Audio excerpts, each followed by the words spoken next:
श्री सूत जी महाराज जी ने शौनक आदि सभी 88,000 ऋषि मुनियों को बताया कि इस कथा को अगर तो जरूर उद्धार होगा, जैसे देवराज का हुआ, जैसे बिंदु का हुआ, जैसे चंचुला का हुआ। ठीक है महाराज, सुन लेंगे कथा को सुन लेंगे और अपने घर को चल देंगे, प्रसाद पा लेंगे। हमारा जाता क्या है, 4 घंटे की कथा है, 1 से 5 बजे तक बैठेंगे और फिर वहां से चले जाएंगे हम अपने मनमाने आचरण। नहीं नहीं नहीं नहीं, ऐसा नहीं, बिल्कुल नहीं। श्रवण करने का अर्थ ही आपने फिर नहीं समझा। अगर आप शिव महापुराण की कथा को सुनते हैं तो नियम है, कुछ नियमों का पालन आपको करना पड़ेगा। कुछ कर्म है, उनको आपको 7 दिनों तक करना पड़ेगा। कुछ भाव है जिनको आपको अपने मन में स्थापित करना पड़ेगा। कुछ आदतें आप में ऐसी होगी जिनको छोड़ना पड़ेगा। ऋषियों, शौनक जी ने हाथ जोड़े, महाराज कृपा करके उन सारे नियमों का कथन करें, हम अवश्य उनका पालन करेंगे।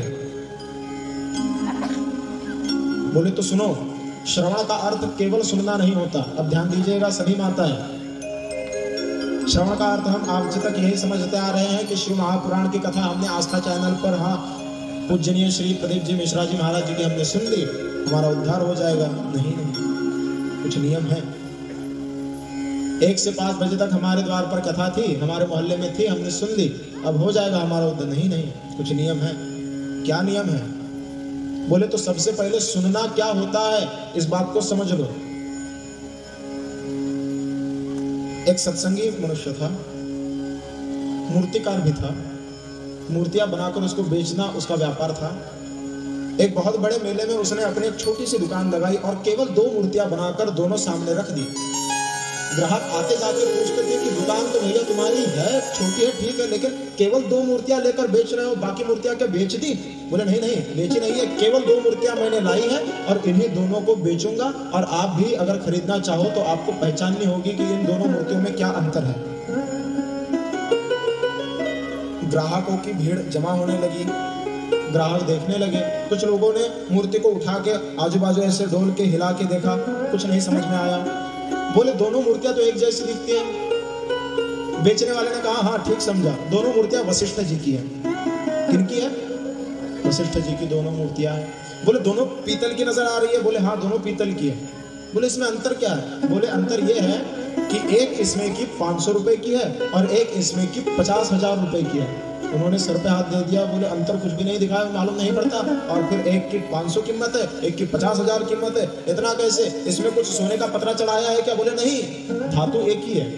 बोले इसको किसी अच्छे मूर्तिकार ने बनाया होगा, एक को किसी गांव वाले ने बनाया। बोले नहीं, दोनों को मैंने बनाया है, दोनों पीतल की मूर्तियां हैं, दोनों के वजन में 1 ग्राम का भी अंतर नहीं है, दोनों वशिष्ठ जी की मूर्तियां हैं, लेकिन एक 500 की है और एक 50,000 की है।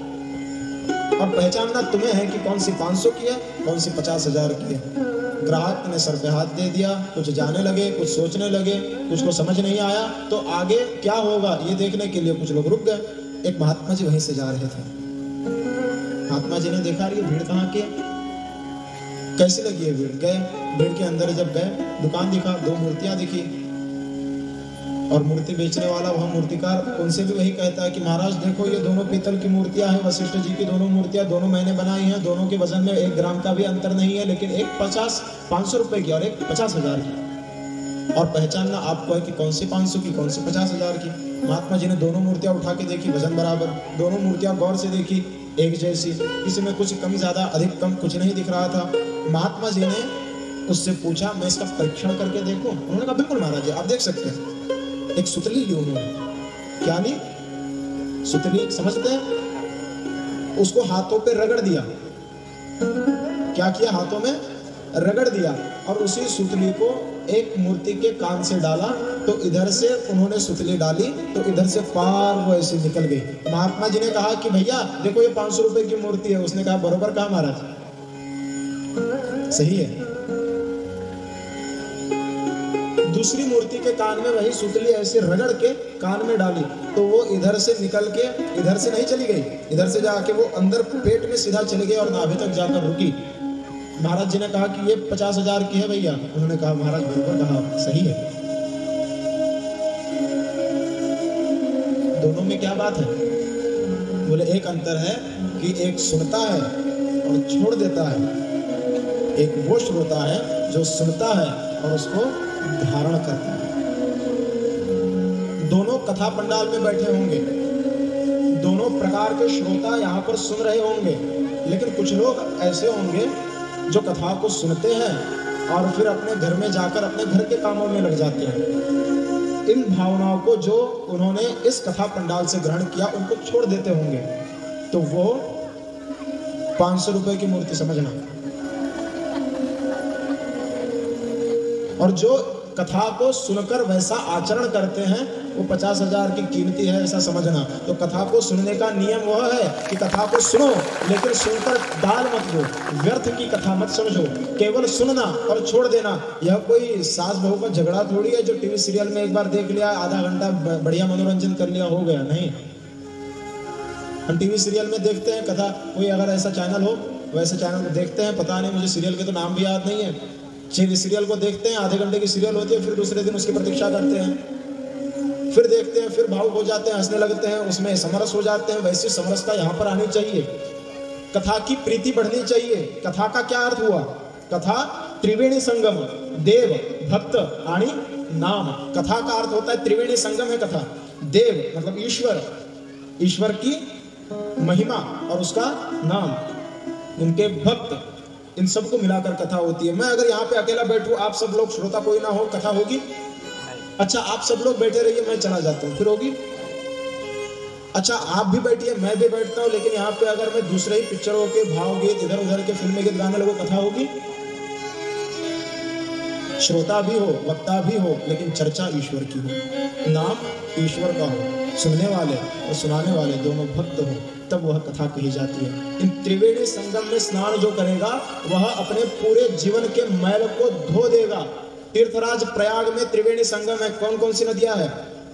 गंगा जी, दूसरी यमुना जी, तीसरी माता नर्मदा, सरस्वती। कौन सी है? 3 नदियों का संगम। उसमें स्नान करने से सारे शरीर के मैल को आप धो सकते हैं, लेकिन अगर आप में श्रद्धा नहीं हो तो आपके मन का मैल नहीं धुल जाएगा। आप बताइए, गंगा जी में आप स्नान करते हैं, कहते हैं पापों से मुक्ति मिल जाती है। पापों से मुक्ति अगर आपको मिल जाती है तो क्या ईश्वर भेद करता है? गंगा जी में मछलियां भी है, उनका पाप क्यों नहीं नष्ट हो जाता? केवल अगर स्नान करने से हो जाता तो मेढक तो गंगा जी का घर है, मेढक का घर तो गंगा जी है, उसका उद्धार क्यों नहीं हो जाता? मैं नहीं कह रहा हूं, शब्द तीखे लगते हैं लेकिन संत वाक्य है। गंगा नहावे जो नर तर है, तो मेढक क्यों नहीं तर है जाका गंगा जी में घर है। कोई ऐसे होते हैं कि महाराज हम तो जटा बढ़ा लेंगे, हमारा उद्धार हो जाएगा, इतनी लंबी जटा होनी चाहिए और उनको हाथ नहीं लगाएंगे, कुछ नहीं करेंगे, हमारा उद्धार हो जाएगा। अरे जटा बढ़ावे जो नर तर है, तो मोर क्यों नहीं तर है जाके लंबे लंबे पर है। मोर के पर लंबे नहीं है क्या? छोटे हैं क्या? बहुत बड़े बड़े हैं, उनका उद्धार क्यों नहीं होता? कोई रात रात भर घंटे बजाते हैं, शंख बजाते हैं, उनका उद्धार क्यों नहीं होता?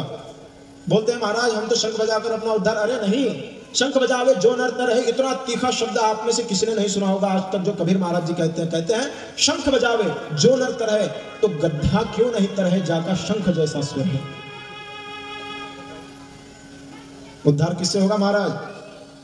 तीनों लोग पूछने के लिए गए कबीर महाराज जी के पास, हमारा उद्धार नहीं होगा। हम गंगा नहाते हैं रोज, हमारा उद्धार नहीं होगा। हम जटा बढ़ाते हैं, तिलक लगाते हैं, माला पहनते हैं, हमारा उद्धार नहीं होगा। तो फिर उद्धार किसका? क्या मार्ग है उद्धार का?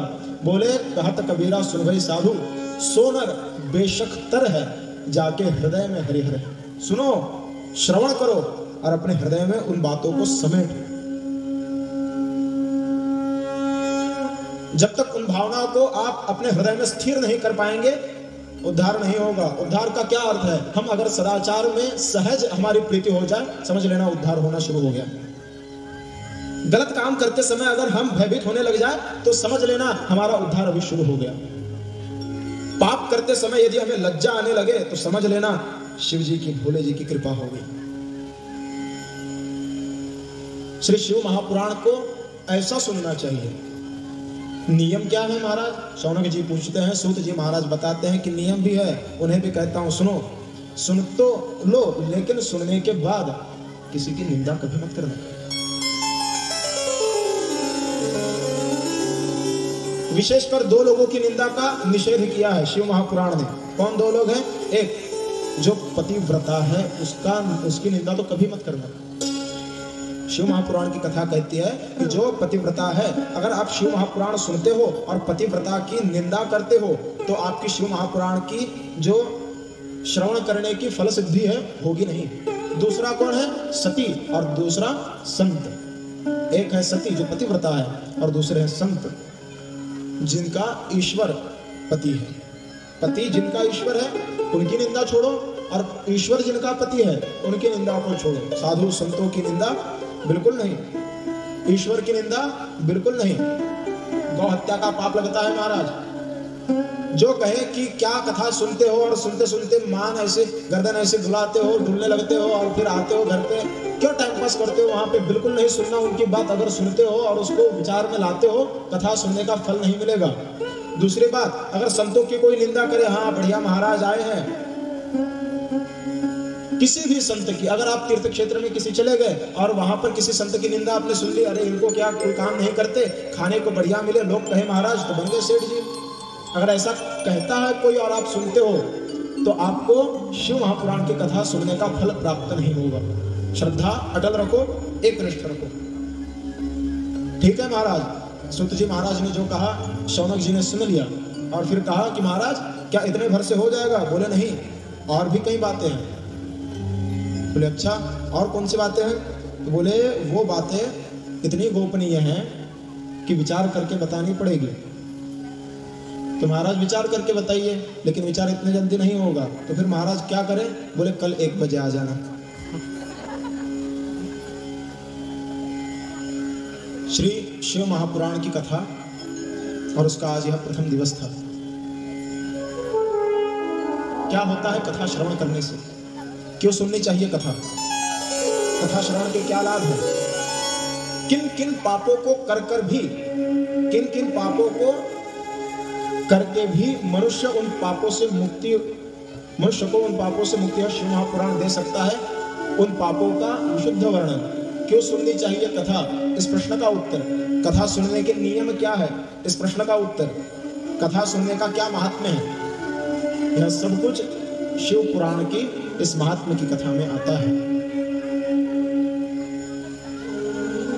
इस शिव महापुराण का यह जो महत्व है, यह इसलिए कहा गया है क्योंकि जिस भी काम को हम करते हैं उस काम का महत्व हमें अगर पता हो तो उसमें हमारी सहज रुचि होती है।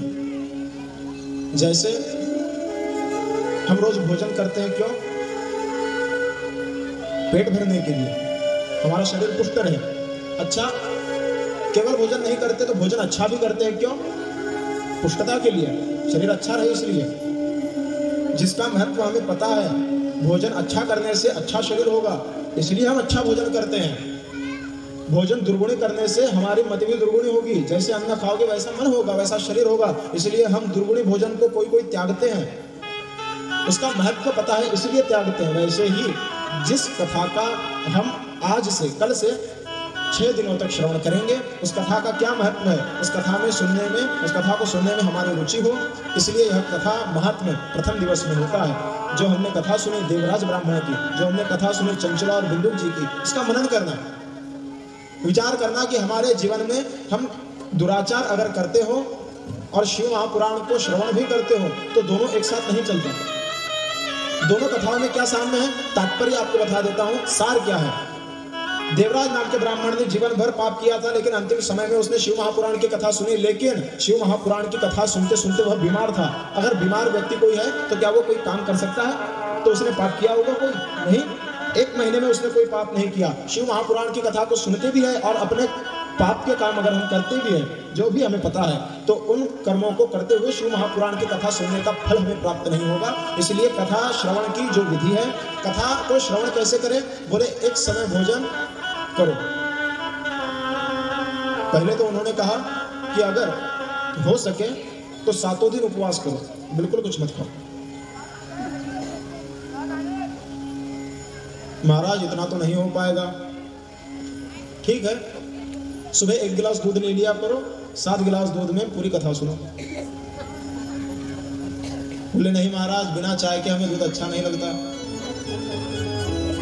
चाय ले लिया करो, 7 दिन चाय के कप पर कथा श्रवण करो।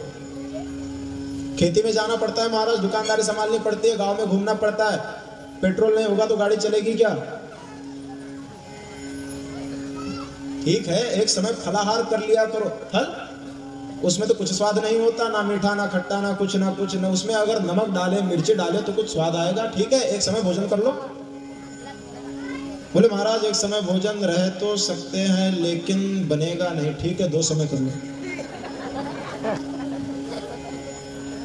शौनक आदि ऋषि मुनि कहते हैं कि महाराज हमें तो आदत है, हजारों वर्षों तक हमने भूखे रहकर प्यासे रहकर तपस्या की है, हमें आदत है 7 दिन तो हम ऐसे निकाल देंगे, लेकिन कलयुग के लोग 2 समय भोजन करके भी नहीं रह सकते।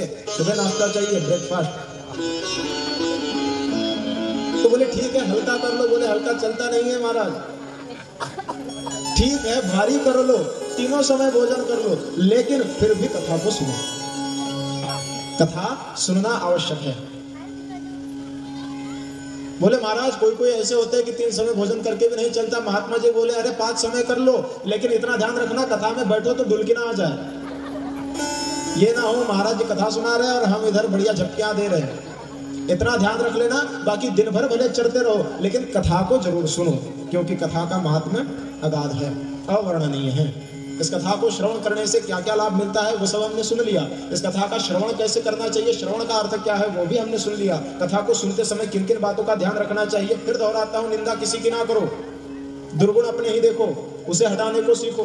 कथा को जब सुनते हैं और जब जयकारा लगता है श्री शिवाय, जोर से आवाज आनी चाहिए। ऐसा नहीं लगना चाहिए कि 7 दिनों से कुछ नहीं खाया, अभी छूट बहुत दे दी है।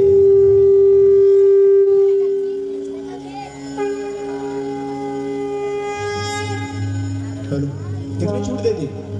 बोले भोजन तो 5 समय करने की छूट दे दी, लेकिन फिर भी अगर आवाज नहीं आती हो तो भोजन करने से क्या लाभ? इसलिए जोर से जयकारा लगाया करो, श्री शिवाय, श्री शिवाय, हाथों को ऊपर करके श्री शिवाय। जयकारा लगाने से क्या होता है? बोले एक फायदा उसका यह है, कोई अगर माताएं बहनें, कोई हमारे इधर बंधु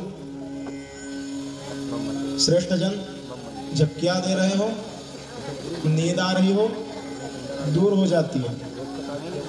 एक बात और कर लिया करो, जब हाथ ऊपर करते हो तो धीरे से सामने वाले को धक्का भी दे दिया करो। अपना ही फायदा सोचोगे, हम जगे रहे दूसरे सोते रहे। यह श्री शिव महापुराण का महात्म्य था।